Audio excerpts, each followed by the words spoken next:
हरिओम. मागचा जो व्हिडिओ होता आपला चांगली झोप आणि पोट साफ, ह्याला खूप लोकांनी बघितलं आणि खूप मला फोन आले आणि त्यातून मला कळलं की लोकांचा प्रॉब्लेम जवळजवळ सेम आहे. म्हणजे प्रश्न जवळजवळ सेम होते. तर म्हटलं एक छोटा व्हिडिओ टाकून प्रश्नांची उत्तरं देऊन टाकूया, म्हणजे टेन्शन नाही. सारखं फोन उचला आणि तेच उत्तरं द्या. एकदा रेकॉर्ड करून टाकलं की बाबा व्हिडिओ बघा, जाऊ दे. तर ॲक्च्युली पहिला प्रश्न सगळ्यांचा काय होता की आमचं डाईट काय ते सांगा. दुसरा प्रश्न होता आम्ही रात्री काय जेवायचं ते सांगा. असे बरेच प्रश्न होते. तर ते एकदा आपण समराईज करून मी तुम्हाला सांगतो. हे बघा, रात्री काय खावा ना, ॲक्च्युली खायलाच नाही पाहिजे. रात्री सूर्यच नाही तर खाऊन करायचं काय आपल्याला, जाडं व्हायचं आहे का? हा तर सिम्पल उत्तर आहे माझं. आणि डाईट काय, तुमचा डाईट काय. हे बघा, डाईट कोणाचाच मी सांगू शकत नाही किंवा कोणत्या जगाचा डॉक्टर सांगू शकत नाही. कारण आपलं शरीर जे आहे 3 दोषांनी बनलेलं आहे: कफ, वात, पित्त. तर तुम्ही पहिल्यांदा तुमच्या आयुर्वेदिक डॉक्टरकडे जावा, तुमच्या नाडी चेक करा आणि तुमचं कोणतं दोष कोणता आहे. पित्तवाल्यांचं जे जेवण आहे ते वातवाल्यांना नाही चालणार, वातवाल्यांचं ना तुम्हाला कफवाल्यांना चालणार आहे. त्यामुळे पहिल्यांदा ते चेक करा आणि मग गुगल काकांकडे जावा आणि सर्च करा यूट्यूबवर किंवा गुगलवर की कफचं जेवण कोणतं आहे. ते तुमचं डाईट आहे. मी सांगेन आणि कोणतं डॉक्टर सांगेन काय असं फिक्स डाईट कोणाचंच नसतं. माझं डाईट माझ्या बायकोशी जमणार नाही. मी आवळा खातो कच्चा, माझी बायको खाऊच शकत नाही. तर प्रत्येकाची बॉडी वेगळी आहे, त्यामुळे डाईट फिक्स होऊच शकत नाही. ओके. त्यानंतर अजून काय होतं की तुम्ही काय खाता ते सांगा. काय मी म्हटलं ठीक आहे. एक तर पहिलं चांगलं पोट साफ आणि चांगली झोप, ह्यासाठी तुम्हाला योगी व्हायचं, रोगी व्हायचं का भोगी व्हायचं. म्हणजे काय असतं, योगी जो असतो ना तो सूर्यास्तापूर्वी उठलेला असतो. 4 वाजता, 3 वाजता, 5 वाजता. साधारण सूर्योदयापूर्वी 1 तास 48 मिनटं ब्रह्ममुहूर्तावर उठलेलं चांगलं. तर त्याचं पोट एक ठराविक वेळेलाच साफ होतं. त्याला म्हणतात योगी. आणि जो सूर्योदयानंतर उठतो त्याला म्हणायचं रोगी, कारण तो 1दा 2दा 3दा टॉयलेट राहतो. त्याला म्हणतात रोगी. जो 9 वाजता उठतो, 10 वाजता उठतो. आणि जो 11-12 वाजता उठतो ना, ज्या बापाकडे 2-4 बंगलेत वगैरे, गाड्या बिड्या सगळं तयार आहेत, त्याला म्हणतात रोगी. त्याला आत्ता मजा येते. 10 वर्षानंतर किंवा म्हातारपणी त्याला एवढे रोग होणार की त्याचा बापाचा पैसा पण त्याला वाचवू शकणार नाही. तर योगी बनायचं का रोगी बनायचं का भोगी बनायचं हे तुम्ही ठरवा. आणि सात्विक आहार घेतला पाहिजे. चांगली झोप येण्यासाठी मी तुम्हाला ना या व्हिडिओच्या नंतर ना 2-3 फोटो काढायला हे देईन, चान्स देईन. त्या फोटोमध्ये सगळं लिहिलेलं आहे की प्रकृतीने रात्री 12 वाजता काय करायचं ठरवलं आहे, दुपारी 12 वाजता काय करायचं ठरवलेलं आहे. आणि ती वेळ तुम्ही चुकवली.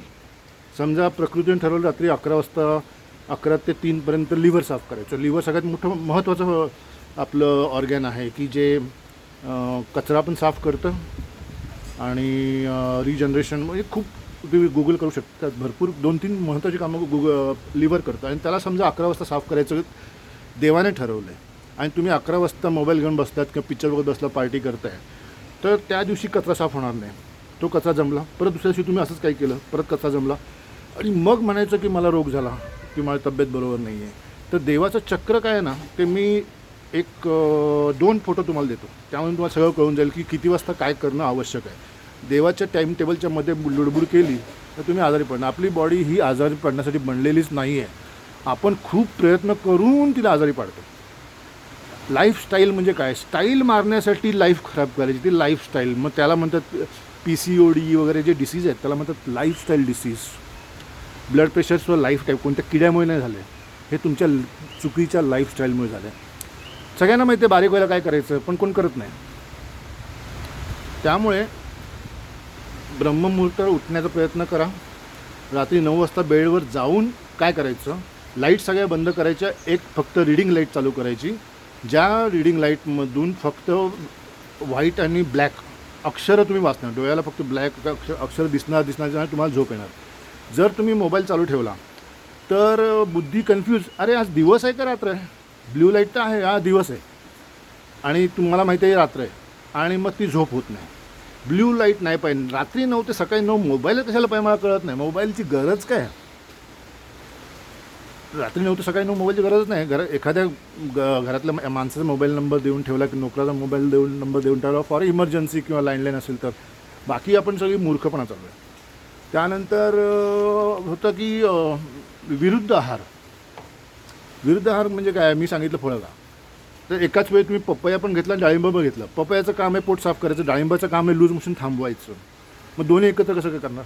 त्यासाठी थोडं गुगल करा, अभ्यास करा आणि मग खावा. पपया खायचं, पपयाच खा. सी विटॅमिन खायचं असेल तर मग आवळा, लिंबू, तुमचं संत्र एकच फॅमिली खावा, है ना. एकदम आंबा पण खाल्ला आणि डायरेक्ट इकडे काय ते कडू पण खाल्लं, तिखट पण खाल्लं, असं काही गडबड करू नका. एकच फॅमिली. आणि कसं असतं की फळं आणि ड्रायफ्रूट मी सांगितलेलं, ते एकाचा फोन आला की ड्रायफ्रूट आम्हाला परवडत नाही. अरे मग शेंगदाणे घ्या ना, आपले एक मुठभर शेंगदाणे पाण्यात भिजवा 5-6 तास रात्रभर, आणि ते शेंगदाणे हे नट्सपेक्षा जालिम काम करतील. आणि दिवसात तुम्ही समजा सूर्योदयापूर्वी मुठभर शेंगदाणे आणि 2 केळी खाली ना, तुम्हाला काहीच खायची गरज नाही, असं सद्गुरू म्हणतात. आणि मी पण तेच म्हणतो. तर विरुद्ध आहार करू नका. सद्गुरू हे पण म्हणतात की चिकन बिर्याणी चुकीचं आहे. चिकन म्हणजे प्रोटीन आणि भात म्हणजे कार्बोहायड्रेट्स, हे दोन्ही एकत्र करू नका. आता मला पण असं वाटतं की एकावेळी एकच खायचं. सी विटॅमिन तर सी विटॅमिन, डी विटॅमिन तर डी विटॅमिन. तुम्ही उगाच सगळ्याचं मिक्सर करू नका. भात खाल्लं तर चपाती नका खाऊ, चपाती खाल्ली तर भात नका खाऊ. आता मी तर चपाती सोडून दिले, गेले 6 महिने जास्त वेळ झाला असेल, पण चपाती खायचीच आहे. तर ती पौष्टिक कशी करायची त्याचा मी एक फोटो देतो. म्हणजे समजा जवस आहे, तो जरा तव्यावर भाजायचा आणि त्याची पावडर करायची आणि ती पिठामध्ये मिक्स करायची. किंवा तुम्हाला समजा दुधी आवडत नाही, तर दुधी बॉईल करून पिठामध्ये घालायचा, मग तो ॲटोमॅटिक पोटात जाईल. त्यानंतर कोंडा काढू नये, तर कोंडा आणायचा. 5 किलो कोंड्यामध्ये 1 किलो नाही, 5 किलो पिठामध्ये 1 किलो कोंडा टाकायचा आणि तो त्याचं फायबर होऊन जाईल. दुसरी गोष्ट म्हणजे कोणतंही जेवण करण्यापूर्वी प्लेट छोटी घ्यायची, म्हणजे भरेल लवकर, खूप दिल्यासारखं वाटेल. आणि त्या प्लेटमध्ये अर्धी प्लेट प्रयत्न करा की फक्त सलाड आहे, आणि ते सलाड पहिलं पुढे गेलं पाहिजे. फायबर पुढे गेल्यानंतर तुमचं पोट साफ होणार. पहिला मी सांगितलं ना तुम्हाला की चिया सीड्स आणि सब्जा. चिया सीड्स हे आपलं प्रोडक्ट नाही आहे. चिया सीड्स मेक्सिकोहून येतो आणि ते ताकद वाढवण्यासाठी चांगलं आहे, खूपच पॉवरफुल आहे. पण आपलं स्वतःचा तुळशीचा जो अंश आहे त्याला म्हणजे सब्जा, हा ॲक्च्युली फायबर आणि ॲक्च्युली पोट साफ करायचं काम करतो. जेवणापूर्वी 1 चमचा जर सब्जा घेतला, चिया सीड्स नाही सब्जा, तर तुम्हाला एवढे फायबर्स मिळतात की दिवसभरातले अर्धे रिक्वायरमेंट तर पूर्ण होते आणि तुमचं पोट 100% क्लिअर. 100% म्हणजे क्लिअर आता जे होतं आहे त्याच्यापेक्षा खूप पटीने चांगलं क्लिअर होईल. तर पहिले फायबर, छोटी प्लेट, भरपूर सलाड, त्यानंतर 50% सलाड, 25% तुम्ही जे जेवण करताय ते, आणि 25% गॅस म्हणजे हवा, स्पेस, काहीच नाही खायचं. म्हणजे ठीक आहे, एक पहिली छोटीशी ढेकर येते किंवा उचकी येते ना, तेव्हाच आपलं पोट भरलेलं असतं. त्यानंतर अजून काय विचारत होतं, हां, 2 वेळा जेव्हा असं म्हणतात, मी तर म्हणतो एकदा जेवलं बस झालं. तर 2 वेळा जेवल्यानंतर मध्ये काहीतरी खायची इच्छा होते ना, तेव्हा ॲक्च्युली आपल्याला तहान लागलेली असते. तेव्हा तुम्ही काहीतरी वेफर तोंड टाकण्यापूर्वी 1 ग्लास पाणी पिऊन बघा, तुमची ती अर्ज निघून जाईल.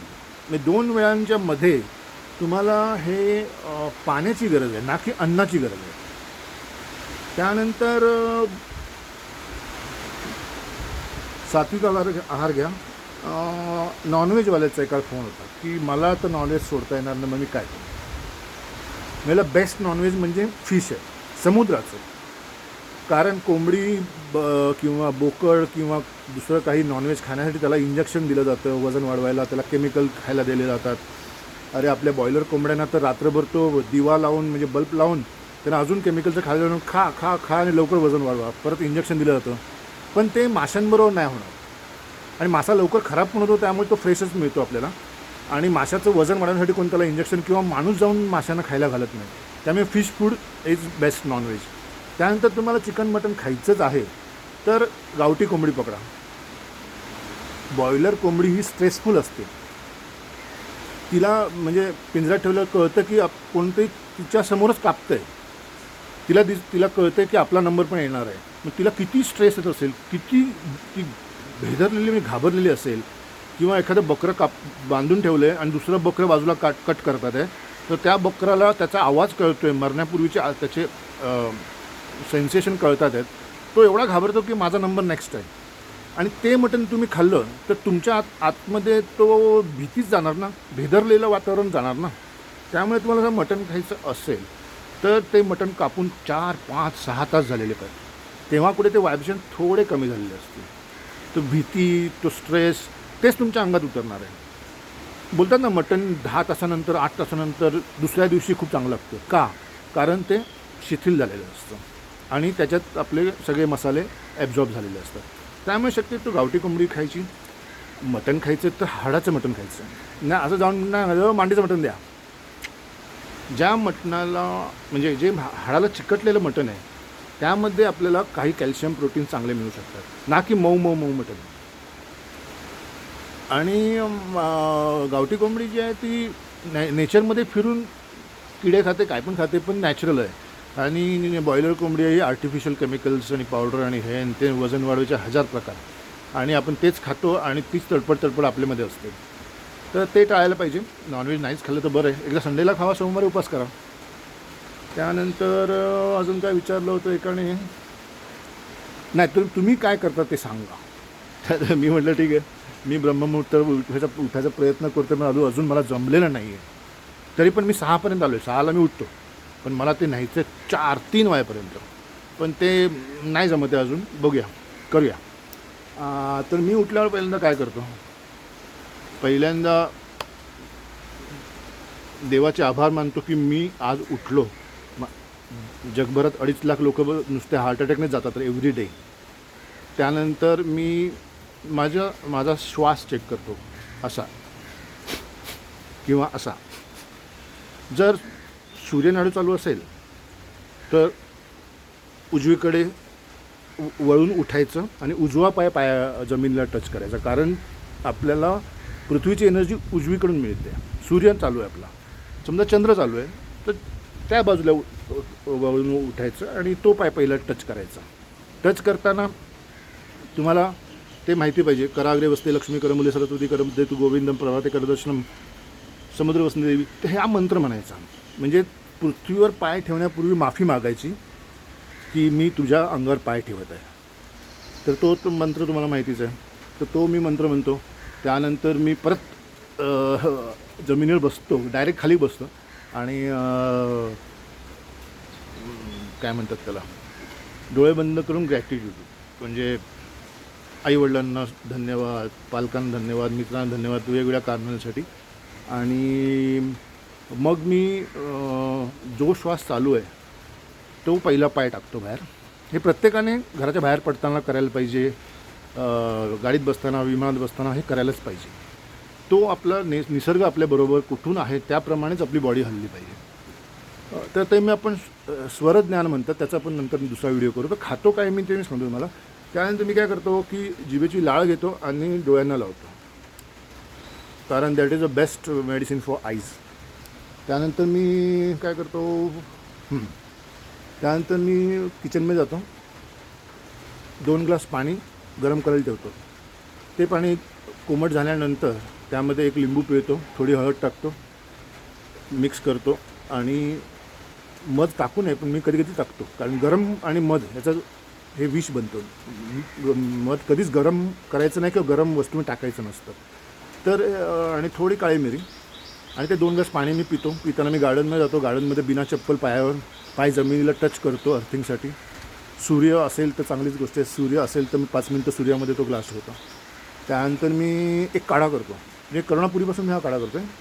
परत 2 ग्लास पाणी ठेवतो, त्यामध्ये पाव चमचा दालचिनी, काळी मिरी, 2 इलायची, लवंग 2, आलं किसून टाकतो 1 इंचभर, थोडासा लसूण, 1 पाकळी लसूण. त्यानंतर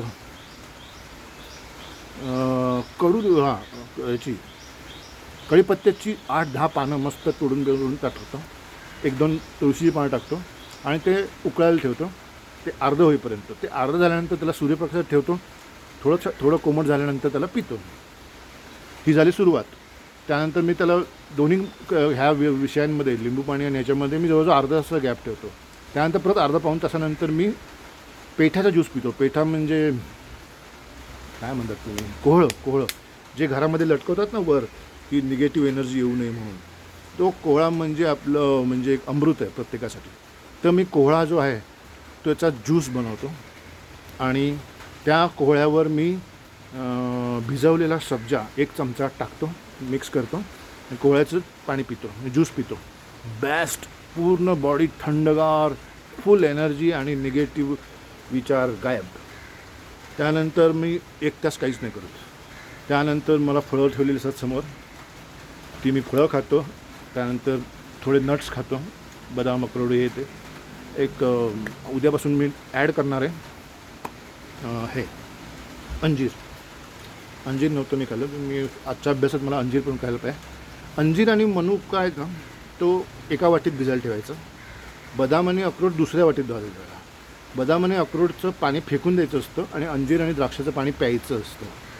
त्यानंतर साल काढायची की नाही बदामाची अक्रोडाची तर काढायला पाहिजे असं आयुर्वेद म्हणतं. आणि त्यानंतर मी अर्धा 1 तासानंतर इडली खातो, पोहा खातो, असं काहीतरी फर्मेंटेड आयटम खातो. आणि मग जेवणाचं माझं असं असतं की अर्धा प्लेट काकडी ब्रोकोली असते. ब्रोकोली बॉईल केलेली असते. पालकचे 5-6 पानं असतात, ती पण उकळलेली असतात. काय माहिती आहे की उकळल्याने समजा आपण म्हणतो की रॉ नाही राहिलं की त्याची सगळी एनर्जी निघून गेली, विटॅमिन निघून गेल्या. पण त्याच्यावर न दिसणारे जे बॅक्टेरिया आहेत हे मारणं जास्त आवश्यक आहे. की थोडंफार आपले लॉस झाला उकळल्यामुळे ते चालेल, पण ते बॅक्टेरिया पोटात नाही गेले पाहिजे. ते 5-6 पानं पालकची, त्यानंतर थोडा काय म्हणतात त्याला आलं, थोडं बीट आणि थोडं असे 2-3 विषय आहेत ते मी तुम्हाला सांगेन. आणि त्याचं मग सलाड खाऊन झाल्यानंतर परत 15-20 मिनटाचा गॅप आणि त्यानंतर जेवायला बसायचं. आणि जेवणामध्ये मी चपाती खातच नाही. माझं आणि चपातीचं वाकडे का ते मी तुम्हाला एक फोटो पाठवतो, मग कळेल. आणि भात एवढूसा आणि त्याच्या भोवती पूर्ण पालेभाज्या किंवा हे उकडलेल्या गाजर बिजर उकडलेलं असं ठेवलेलं असतं आणि मग ते मी खातो. आणि रविवारी फिश कंपल्सरी आहे माझं, मटण कधीतरी आहे. तर अजून काय प्रश्न होता?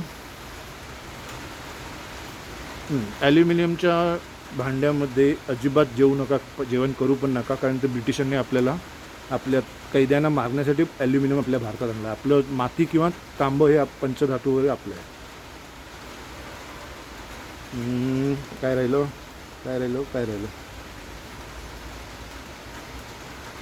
बहुतेक सगळं कवर केलं आहे मी.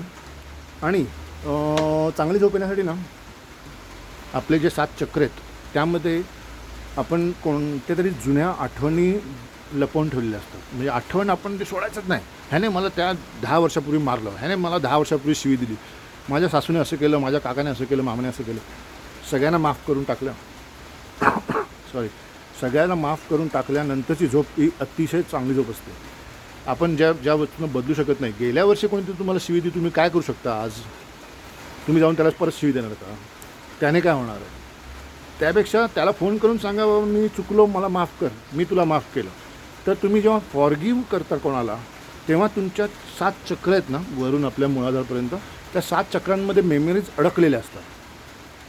त्या मेमरीज आपल्याला झोपून देत नाही किंवा आपल्याला आजारी पडतात. तर तुम्हाला सगळ्यांना माफ करून टाकायचं आणि आपण देवाला, पालकांना, सगळ्यांना ग्रॅज्युएट करायचं की धन्यवाद, तुझ्यामुळे मी आज जिवंत आहे किंवा आज मी हे खाऊ शकलो. त्या शेतकऱ्याला धन्यवाद करा, त्या भाजीवाल्याला धन्यवाद करा की तुझ्यामुळे माझ्या पोटात काहीतरी गेलं म्हणून. आणि प्रयत्न करा रात्रीचं जेवणच स्किप करा. योगी व्हायचं असेल तर दिवसातून एकदाच खायला पाहिजे आणि रोगी व्हायचं असेल तर मग 2दा-3दा. आणि भोगी व्हायचं असेल तर मग विषयच संपला. 30व्या वर्षी 35व्या वर्षी डायबेटीज सगळं ॲटोमॅटिक वेलकम होणार. तर मला वाटतं की तुम्हाला व्हिडिओ आवडला असेल तर पुढे फॉरवर्ड करून सबस्क्राईबला विसरू नका. आणि कोणतीही गोष्ट करण्यापूर्वी, मी इंजिनियर आहे, मी डॉक्टर नाही आहे, पण मी समाजासाठी ते काहीतरी करण्याचा प्रयत्न करतो आहे. चांगली हेल्थ आणि मग चांगला पैसा कमवण्याच्या मी आयडिया देणार आहे, जे मी आयुष्यात साध्य केलं आहे, कसे करोडो रुपये कमवायचे वगैरे. तर मी ते तुम्हाला सांगणार आहे. तर तुम्ही कोणतंही हे अन्न आणि बॉडीबद्दलचं चेंज हे तुमच्या डॉक्टरला विचारल्याशिवाय करू नका प्लीज. कारण माझं ज्ञान पण अपूर्ण असू शकतं, पण एखाद्या माणसाला जरी फायदा झाला तर माझं एवढी मेहनत फळाल्याचं मी समजेन. धन्यवाद. All the best.